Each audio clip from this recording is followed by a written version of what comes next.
Hello, my dear students. Myself Puspendra Bhardwaj, department of education, Jyoti Vidyapeeth, women university Jaipur. Pedagogy of economics में आज हम project method के essential of a good project, merit of project methods and demerits and limitations and difficulties of project method के ऊपर discussion करेंगे।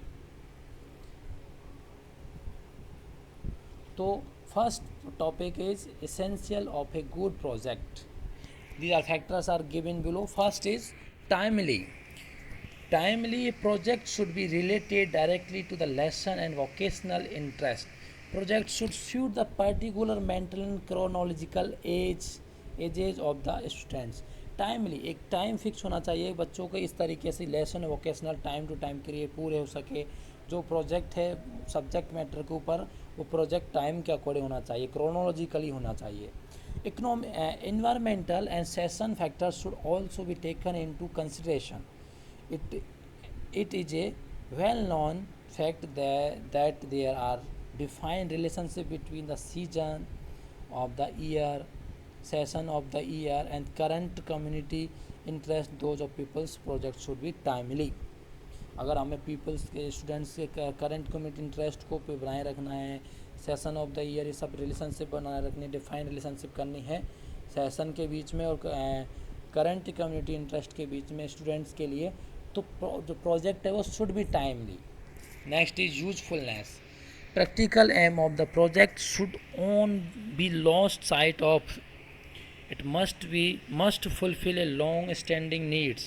A learning experience in a project must be capable to being applied in life. Next essential of a good project is interesting. Project should be interesting to students. They must make an appeal to the emotional hunger or drive of the students. Challenging. Project should neither to be simple and easy nor too long and difficult. This should be challenging. It is an admitted fact that the youth wants to do tasks which are challenging in nature. Challenging nature होना चाहिए students, ताकि अपने mind की जो mind activities, physical activities दोनों हो। बच्चे उनको चैलेंज करते हुए, बच्चों को चैलेंज करेंगे तो बच्चे का जो माइंड वो साइकोलॉजिकल लेवल है वो इंक्रीज होगा। Economical, the project should be economical.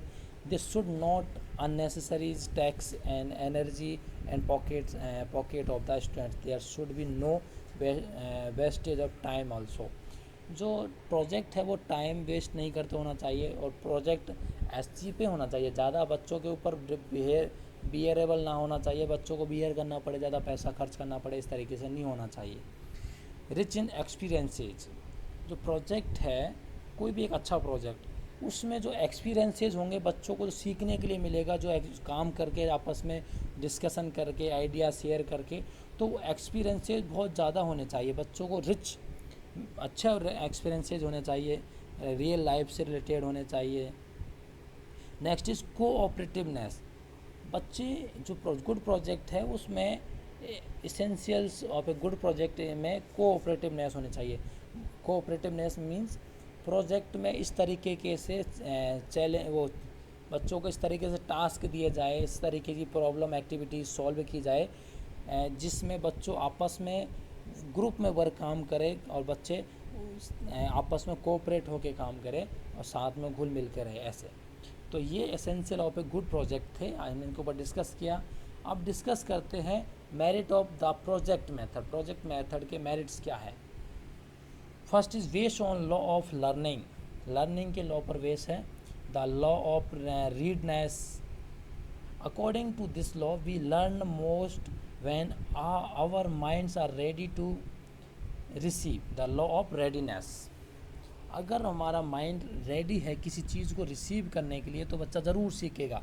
तो प्रोजेक्ट लॉ ऑफ रेडीनेस की बेस पे होता था, बच्चा इस वजह से कुछ ना कुछ सीखता है. Next is the law of exercise.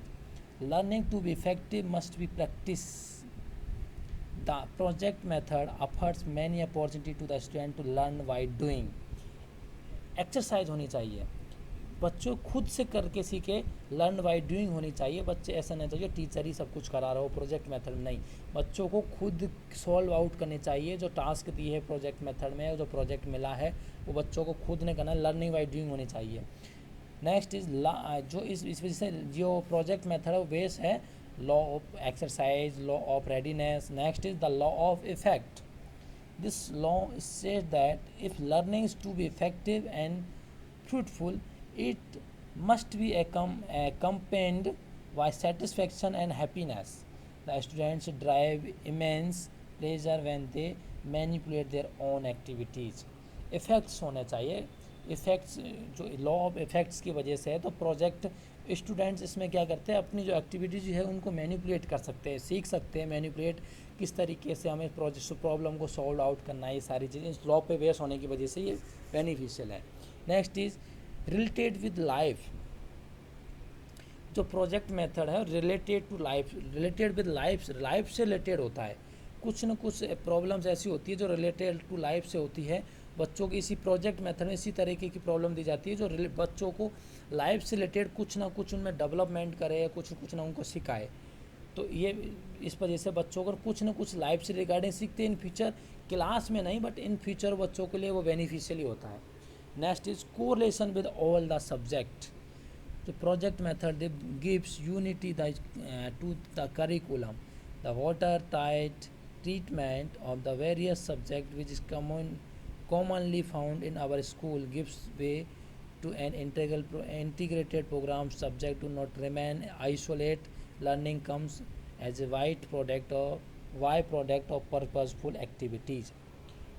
मतलब प्रोजेक्ट मेथड है वो हर सब्जेक्ट के साथ कोरिलेट करते होना चाहिए। जैसे कि पानी बचाने के ऊपर कोई प्रोजेक्ट है, किस तरीके से पानी बचाना चाहिए, ये इसके ऊपर कुछ करे तो बच्चे सारी सब्जेक्ट से कोरिलेटेड है ना, ये जो टॉपिक है इसका प्रोजेक्ट का तो इस तरीके से बच्चों की रियल लाइफ से रिलेटेड होना चाहिए। बच्चों के को आपस में सभी सब्जेक्ट को कोरिलेटेड होता है, वो प्रोजेक्ट में है जो कोरिलेटेड होता है, ये इसका एक बेनिफिशियल होता है, बेनिफिट है।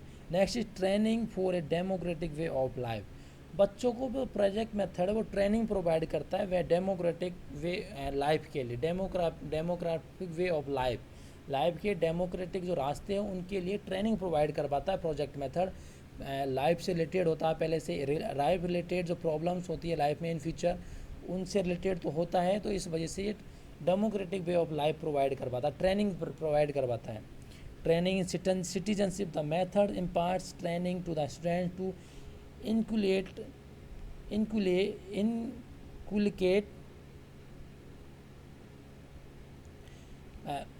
the methods impart training to the student to inculcate in them primary virtues like tolerance, independence, open-mindedness, resourcefulness, etc. तो सिटीजनशिप डेवलप होती है बच्चों की प्रोजेक्ट मेथड के through. Upholding dignity of labour. Dignity of labor is engendered through the project method. The students have performed their activities with their own hands and thus they develop a taste for all kinds of work. बच्चों के project method के through हर तरीके के काम इनको करने पड़ते हैं, तो हर बच्चे हर एक काम में हर बच्चों को हर एक तरीके का काम करने का एक्सपीरियंस मिलता है इससे थ्रू। Stressing problem solving. बच्चों को जो प्रोजेक्ट मेथड है स्ट्रेस में प्रॉब्लम को सॉल्व आउट कैसे करना है, ये सारी चीज़ें प्रोवाइड होती है प्रोजेक्ट मेथड के थ्रू। तो बच्चे इसमें जो प्रॉब्लम सॉल्विंग एक्टिविटीज़ तो डेवलप होंगी बच्चों की। A source of happiness for the backward. Project method provide a great relief to the backward children by providing them opportunity of participation in practical situation. Such children are capable to thinking abstract things, keep themselves busy in concrete and practical situation. तो बच्चे इसमें क्या आते हैं, busy रहते हैं हर काम में, बच्चे काम में बिजी रहते हैं, तो काम में बिजी होने के बच्चे हैप्पीनेस प्रोवाइड कर पाता है। Next providing freedom. बच्चों को फ्रीडम प्रोवाइड होती है। Solving the problem of indiscipline की प्रॉब्लम को सॉल्व आउट करते हैं। ये प्रोजेक्ट मेथड के मेरिट्स डिस्कस किए। अब डीमेरिट्स। Neglecting intellectual work. जो प्रोजेक्ट मेथड है नेगलेक्टिंग इंटेलेक्चुअल वर्क को नेगलेक्ट करता है। There is a widespread belief that the project method glorifies the handwork at the cost of intellectual work. The critics argue that the children are kept busy in model making and the like. बच्चे के model making वगैरह कुछ इसमें लगे रहते हैं project में, तो इंटेलेक्चुअल एक्टिविटीज़ कम होती है इसमें. हैपेजार्ड एंड अनकनेक्टेड टीचिंग, इसमें क्या जो प्रोजेक्ट मेथड की तरह ऐसी चीज़ें कनेक्ट, कभी कभी ऐसी चीज़ें होती है जो हमारे सिलेबस से रिलेटेड होती ही नहीं है, जो सब्जेक्ट मैटर उसको कुछ सब्जेक्ट मैटर लर्न नहीं हो पाता है इस वजह से. तो ये इसके डेमेरिट्स है. Upsetting of the time table, जो टाइम टेबल होता है बच्चों का जो वो अपसेट हो जाता है. Next, neglect of drill work. This method neglects practice and development of skill in various subject. अलग अलग सब्जेक्ट के लिए जो जो प्रैक्टिस होती है डेवलपमेंट स्किल्स के जो नेगलेक्ट करता है उनको. ये difficulty in getting suitable text book. Preparation of books suitable for the project method is by no means an easy task. Moreover, materials required for implementation of a project is very costly. The method is not suitable for ordinary school.